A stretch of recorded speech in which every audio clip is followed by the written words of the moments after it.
Right, here we are back, episode 2.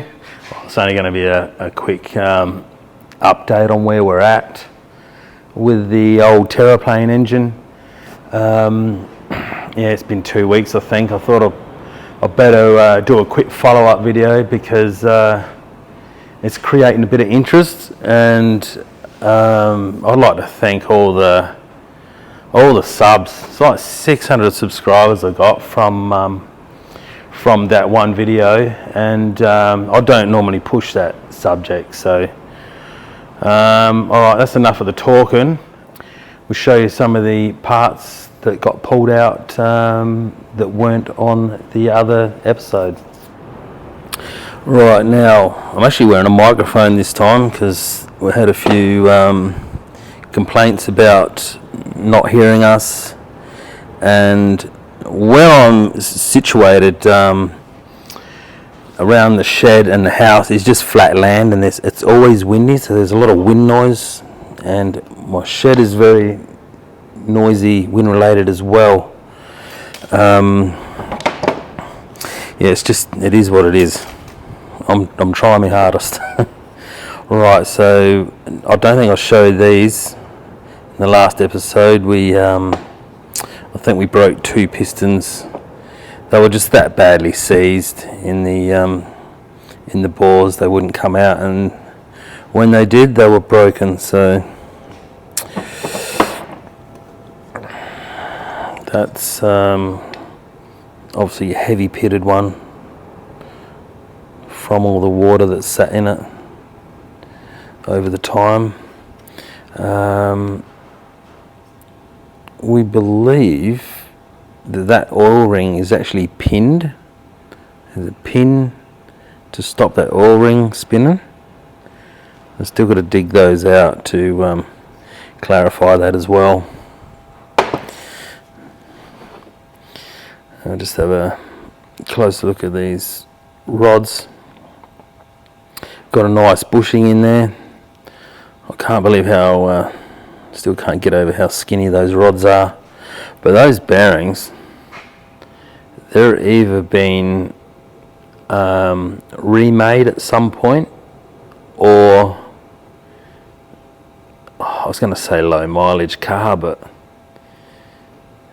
who knows? No one will ever know the story of this engine, so there's no point guessing or making up stories, but it is in awesome condition. Well, those bearings are anyway. Moving on to the timing gear.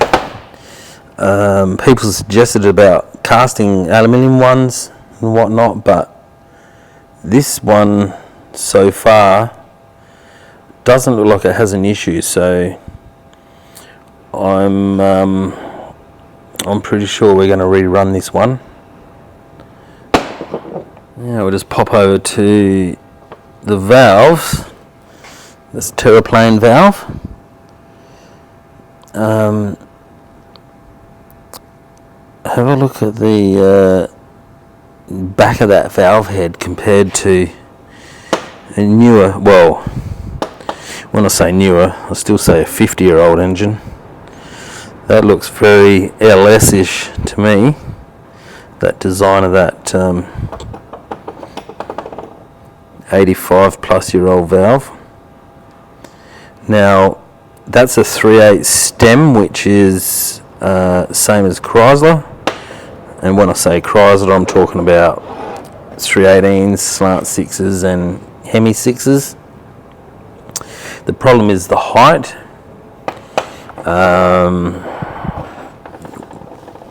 We need some valves because obviously some didn't make it. So I think we can use probably half the valves, and then gonna have to source something similar. I mean, the Chrysler one would be ideal, but it's too short. So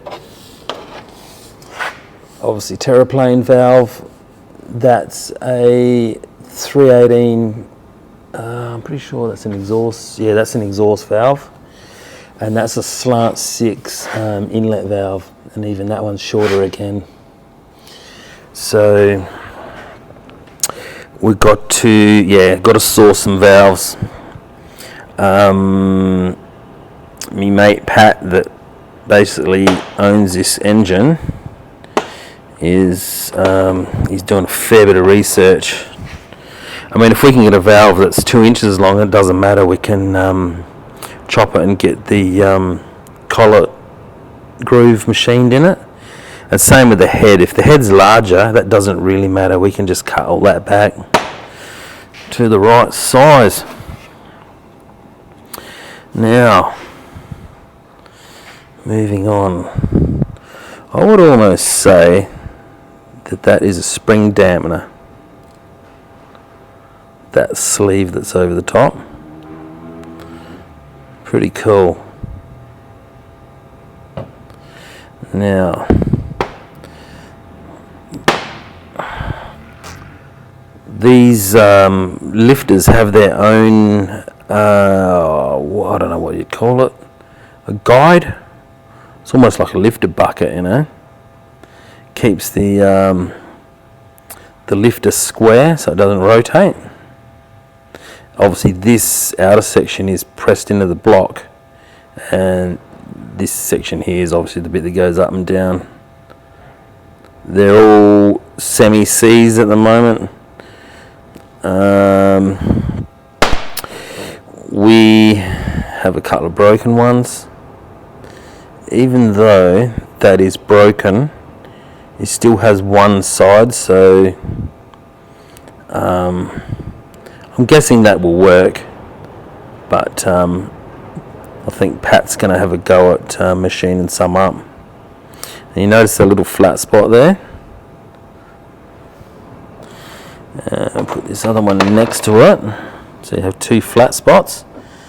So the cam runs in that direction, and they've got these keeper plates. I don't know what sort of material that is, but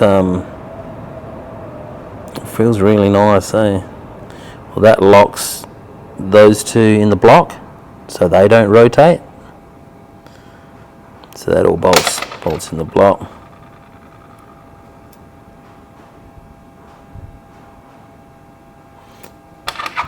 Not sure what 30 is, but what else we got?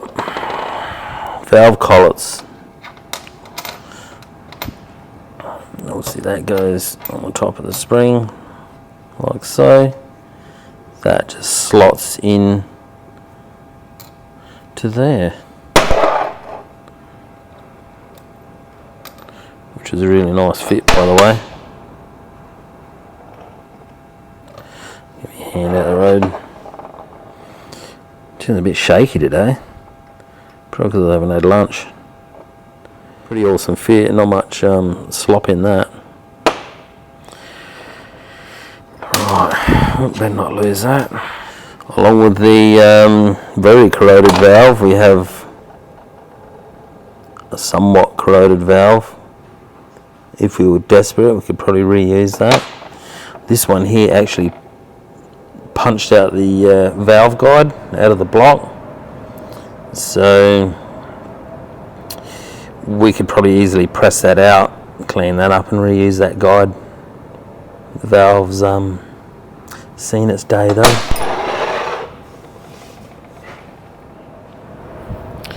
Right, back onto the oil pump. We were all having a little guess on how this thing worked. Had a few comments about vane pumps and rotary pumps, and I sort of had a picture in my mind the whole time that it was some sort of plunger, and I'm pretty sure that's exactly what it is. It's seized, obviously, like everything else is. It's probably more seized in the shaft section. But I'll spend a few hours on this in the upcoming weeks and get it apart so we can have a good look. So I'm sort of thinking that on the end of this shaft is a sort of an eccentric, and as it rotates, that shuttle inside would move back and forth and obviously create oil pressure. Looking at the angle of that gear and the gear on the camshaft, I don't have the camshaft here at the moment. That's the owner's got that, and he's polishing it up. But I've got a feeling, just looking at that there and the gear on the cam, that pump would rotate pretty slowly. Yeah, it's hard to say. Hard to say what the ratio would be between camshaft and this, but we'd probably be able to work it out once we're putting it back together and it's not all seized up. But yeah, that's the pump.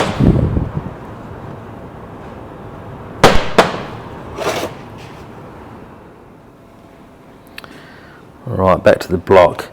I still haven't had a chance to take it to work and give it a good clean, so I just give the bores another quick hone just before. You didn't really need to see that, it's just a waste of viewing time. We'll just keep it short, sharp and shiny. But those bores, yeah, from what it was to what it is now is basically a miracle. But if it's not seized, it will run. But we have some heavy pitting. I'll just change my torch angle there, up in the top there. Yeah, she's not real good, eh? So we're still toying with the idea of possibly getting it bored.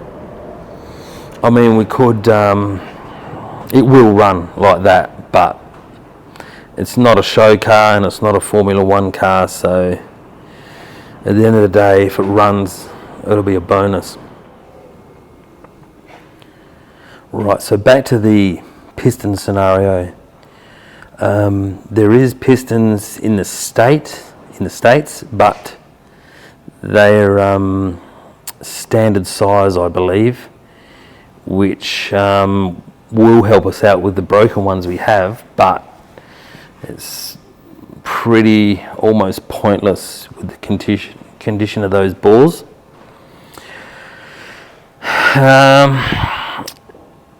Me mate Pat was thinking of casting. He's been all over YouTube and Googling and just searching everything he can, and he's found a bloke that casts his own pistons, and he's made a real simple metal bolt together, what do you call it, ingot? I don't know. Yeah, and you bolt this metal structure together and you just pour your molten aluminium into it, let it cool, then you undo a handful of bolts and this thing just falls apart and you've got a bare raw piston. So we might go down that track, not sure yet, unless we can find something that's really similar. There's plenty of pistons out there that are the same size, but they don't have the pin to the crown height. They seem to be shorter. One piston that's will work, but it'll have no compression, is one model of the Honda stationary engine. I think it was a GX 170 or something. It's like a 300cc engine or something like that from memory. And also the rings, those pistons that we know about don't have rings, so that's another problem. But if we did make our own pistons, we can put Honda copy rings on there, and we'd just put the 3 rings on the top. We wouldn't worry about that lower ring. And I think from memory, packs of those rings are only $15 or $20 a set, so that'd be pretty cheap and economical to go that way. Right, so we know that the con rods are splash fed from the sump. Now the main bearings are gravity fed as well, because you can see daylight through there.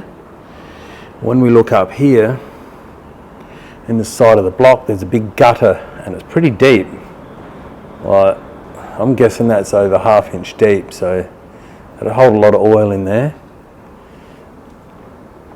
So obviously that gutter runs down, sorry about the lighting, runs down and then along the end of the engine there, there's a big cup area there, I've got my finger in, and that yeah, obviously drains into there.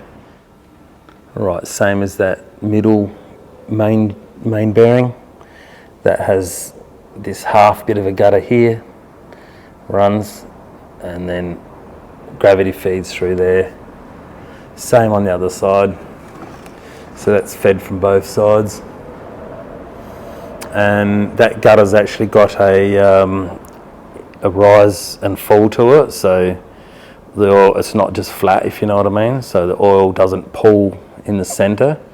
When it does fall in there, it runs from the middle, both directions. Yep, along that gutter there, up, and then drains in. Clear as mud. Right, remember on the first video how I said there was a oil relief? Well, that's that hole there. So that clearly just runs back into the sump, but it obviously fills up that dipper tray for the con rods. So that's that end. So this is the front of the engine. That's the, I'm assuming, the main oil feed from the pump. Goes inside, you can see a little gallery on the inside, and out of this hole.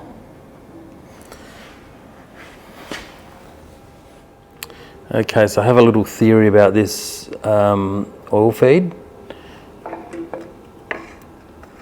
It sprays on the back of this fibre gear, more than likely to probably keep it cool and will bake a lot.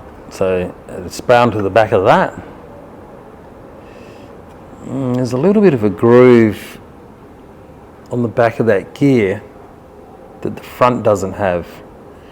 And I'm thinking when the gear turns opposite to the crankshaft, it's picking oil up in the back of that groove, bringing it around and hitting this plate that bolts on here and running oil, obviously all gravity fed, back through this hole, which is where all your lifters and whatnot are. So I'll flip the engine over on its side again and we'll have another look. Obviously this is the section where the valve springs hide and where those lifter bosses sit down and get clamped in the block there. See the valve guides up there and the spring seats up inside. Actually look like they've got copper or bronze, not inserts, but maybe the guides themselves are, and not just steel, unless they're a little bit rusty.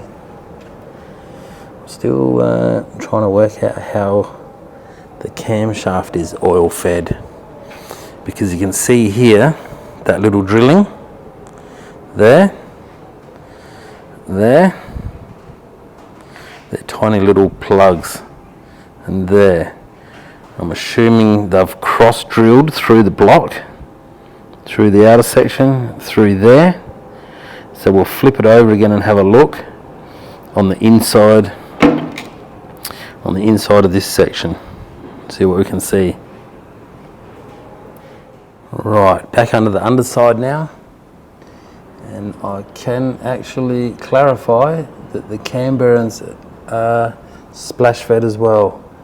There's a little cup area there. Oil gets splashed up, sits in here, runs through that oil feed hole. So you can see in there, not quite. Okay. So yep, I was starting to get a bit concerned of what I was actually looking at, but we've worked it out. So obviously there's the cam bearing, there's the hole in there, there's the little shelf that the oil sits in, or sludge, and same.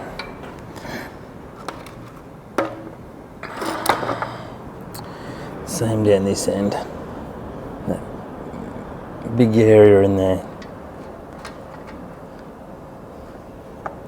Right, well, a little bit of science. This video was quickly thrown together and basically unscripted, so we learnt at the same time what fed what here, and I'm quite satisfied now as to how the oil system works. Right, now just a massive thanks to everyone that's tuned in. I don't know if anyone out there's had a crack at trying to do YouTube, but it's got its highs and lows, I can tell you that, but I'm on a high at the moment, so thank you very much. And the comments, man, like, so much positivity and information. It's like overwhelming, absolutely overwhelming. Couldn't be happier, eh? It's good. What else have I written down? There's a few comments about the engine being in the wrong car. It obviously was. I know the sound quality was poor, but I did actually say that engine was sitting on the ground, and I put a photo of it on the ground with a bonnet sitting on top. And then I'm pretty sure I said we put that engine in that car to bring them both home. So just to clear that up, not a big deal. Everyone's telling their stories, man. If you read the comments, saying there's like people driving them as kids on farms, and you know, obviously it's 50, 60 years ago, so a few of the viewers here are probably elderly, put it politely, which is fine. People sort of curious about the location I'm at. I'm actually in the middle of South Australia, smack bang in the middle basically.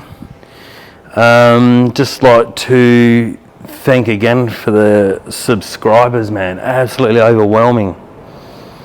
The struggle it's been for the last 18 months to get to 1,000 subs. You know, I was getting 1 or 2 subs a week, and now I'm getting 100 a day. So thank you very much, very much appreciated.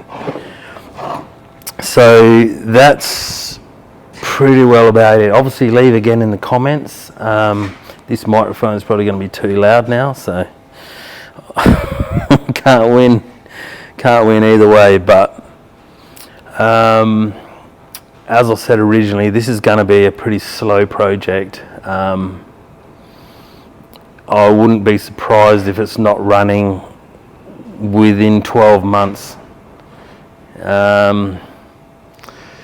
Just time, you know, both of us are working.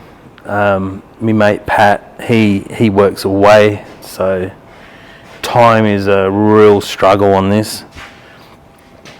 So there'll be plenty of things in between. I've got a shaking again. Got a 318 on the stand there.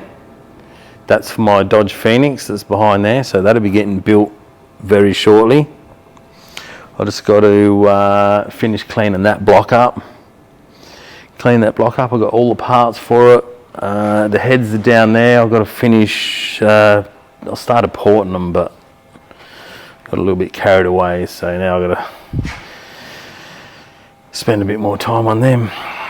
All right, now I'm dribbling. So thanks again for tuning in. So much appreciation. You got no idea, eh? So